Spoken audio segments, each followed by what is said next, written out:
Pour que les hommes trouvent Dieu, ils se sont rendus dans les montagnes, y compris Jésus qui a obéi. L'Écriture dit dans le livre de Luc chapitre 3, c'est aussi le cas dans le livre de Matthieu chapitre 3, que lorsque Jésus quitta le baptême de Jean, il était rempli de l'Esprit. Et le verset 1 du chapitre 4 dit que, rempli du Saint-Esprit, il fut conduit au désert. J'ai dit, je ne comprends pas.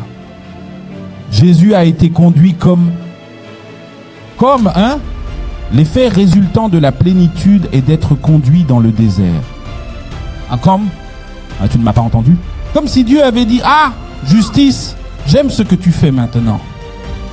Recevez une mesure de moi, et quand l'Esprit est venu, il vous a conduit dans le désert. Le voyez-vous? Le fait qu'il vous conduise dans le désert est une preuve que l'Esprit est avec vous. C'est difficile. Si vous me demandez si Dieu est avec vous, les choses devraient s'améliorer. Si Dieu est avec vous, les choses devraient s'améliorer, n'est-ce pas?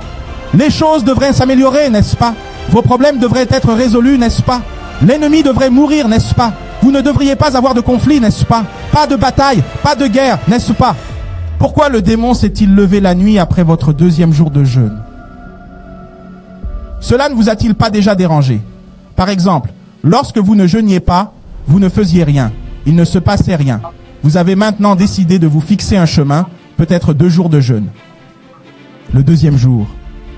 Un esprit s'est maintenant levé comme ceci et a dit, si vous jeûnez encore, si vous priez encore, si vous êtes ici et que cela vous est déjà arrivé, qu'est-ce que tu dis? Ils viendront vous dire que si jamais vous priez ce type de prière ou de jeûne, ne le jeûnez pas ici. Quand vous étiez normaux, rien ne s'est passé.